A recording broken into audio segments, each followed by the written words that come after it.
안녕하세요. 수많은 자동차 기업들이 전기차가 아니라 하이브리드로 가고 있습니다. 정말로 전기차는 대세가 아닌 것일까요? 그렇다면 전기차 기업들은 위기일까요? 아무래도 비아디가 하이브리드 판매량이 꽤나 괜찮다 보니까 많은 완성차 업체들이 하이브리드로 눈을 돌리고 있는데요. 현재 전기차 같은 경우에는 얼리 어댑터 성향인 분들이 많이 구매를 하셨죠. 그리고 기존 내연기관 차들은 전기차 투자가 아닌 하이브리드 쪽으로 눈을 돌리고 있습니다. 이제는 타도 비아디를 외치겠네요. 하지만 포드, 벤츠, GM, 폭스바겐 같은 기업들이 전기차 전환을 늦추고 하이브리드로 가는 것은 좋은 판단은 아니라고 보여집니다. 왜냐하면 결국 미국도 2030년에 50% 전기차 전환율을 노리고 있고요. 유럽을 비롯해서 중국 2030년이 넘어가면 대부분의 차 구매는 전기차로 흘러갈 것입니다. 다만 단기적으로 2, 3년 정도를 보고 하이브리드에 집중을 하는 것은 뭔가 앞뒤가 맞지 않는 단기적인 관점으로 보는 것이 아닐까요? 그래서 현재 모빌리티 시장은 테슬라가 잘 나가야지 다른 기업들도 쫓아올 수가 있고요. 지금 전기차 전환율에 대한 비판은 많지만 전기차 시대는 오지 않는다라고 말씀하시는 분들도 많지만 결국 전기차 시대는 반드시 열릴 것입니다. 테슬라가 점차 뛰어난 소프트웨어를 보여준다라면 소비자들은 더 이상 하이브리드가 되었던 다른 차를 구매할 이유가 없는 것이고요. 그래서 비아디에서도 테슬라를 파트너로서 전기차 전환율을 높이는 파트너로 보고 있습니다. 같은 편이라는 뜻인데요.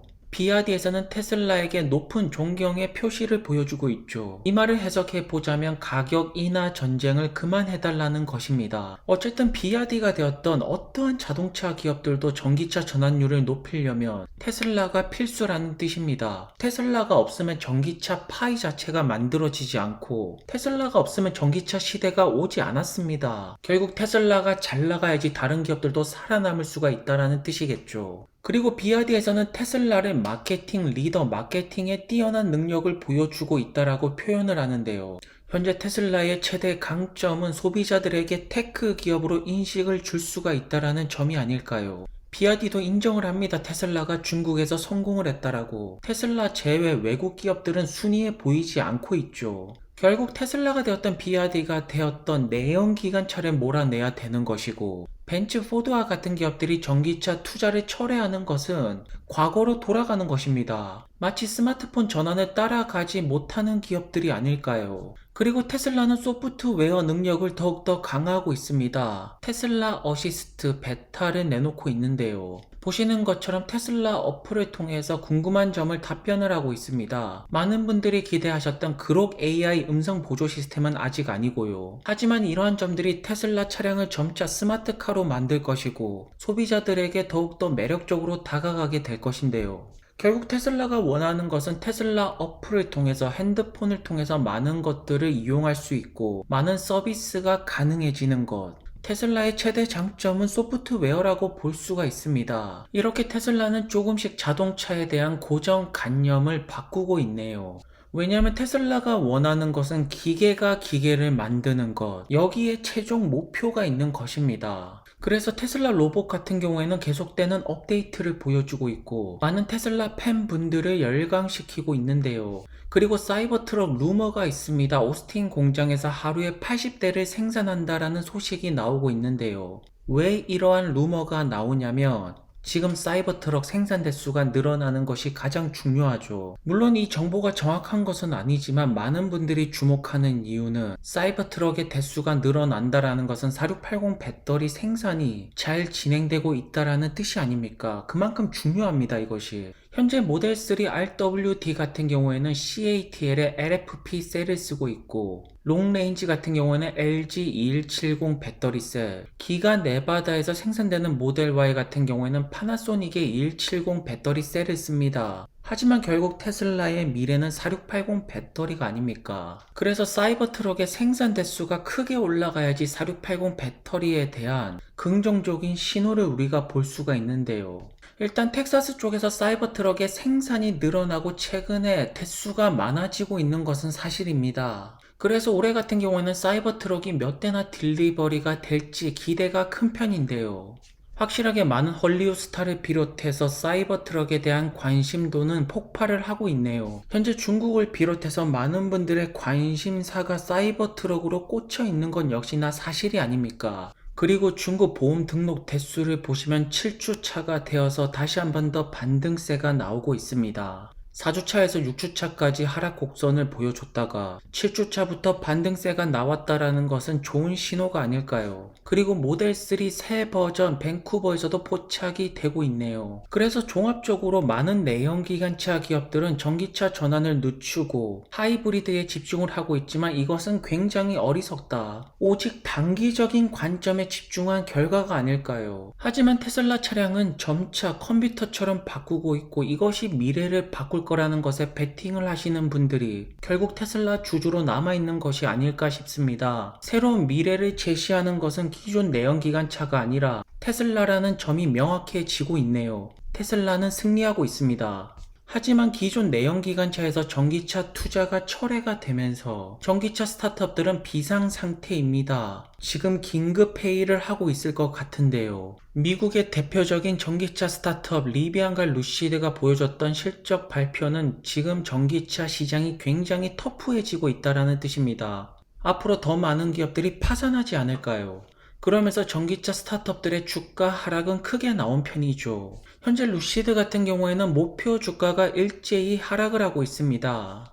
그래서 루시드를 조금 더 냉정하게 분석을 하자면요. 일단 사우디라는 든든한 백이 있는 것은 사실입니다. 그리고 중동 시장을 책임지는 술탄 역시나 곳곳에서 루시드 에어 영업 활동을 보여주고 있죠. 사실 루시드 주주분들 중에서 술탄을 싫어하는 분들은 없을 거라고 보여집니다. 그리고 사우디 TV에서도 루시드에 대한 홍보는 계속 진행되고 있습니다. 현재 루시드의 X 공식 페이지에서는 루시드 에어 퓨어를 강조하면서 결국 주행 거리를 밀고 있는 것입니다. 그래비티 역시나 최고의 전기차 기술력을 가졌다라고 홍보를 하고 있죠. 그리고 가장 빠른 전기차라고 불리는 사파이어 역시나 홍보를 진행하고 있는데요. 하지만 여기서 루시드 투자 가장 큰 질문이 있습니다. 루시드는 계속해서 뛰어난 기술력이라고 강조를 하는데 결국 그것이 적은 배터리로 더 많이 갈 수가 있는 기술력입니다. 하지만 회사가 돈을 벌려면 스케일이 돼야겠죠. 많이 팔려야 되는데 생각보다 많이 안 팔리고 있습니다. 루시드의 CEO 피터 롤린슨 역시나 생산이 문제가 전혀 없다. 오직 판매와 인도가 문제라는 것은 영업이 잘 이루어지지 않고 있다라는 뜻인데요. 지금 생산은 줄어들고 있습니다. 늘어나는 것이 아니죠. 그래서 테슬라, 리비안, 포르쉐 등은 운전자들의 만족도가 굉장히 높은 브랜드인데요. 루시드는 여기 순위에도 들어가지 못하고 있죠. 그렇다면 루시드의 경영진은 루시드 에어를 어떻게 많이 팔 수 있는 전략을 보여줄 수 있을까요? 과연 그래비티가 루시드 판매량을 도와줄 수가 있을까요? 루시드 투자에 있어서 가장 근본적인 질문은 루시드 에어와 그래비티가 많이 팔 수가 있는 차량일까? 결국 많이 팔리지 않으면 시어에게 합병당할 수밖에 없습니다. 그리고 리비안 같은 경우에는 최근에 주가가 크게 하락을 하면서 아마존 역시나 1빌리언에 가까운 손실을 보여주고 있습니다. 하지만 루시드와는 다른 점이 있죠. 바로 소비자들이 만족을 한다라는 것이고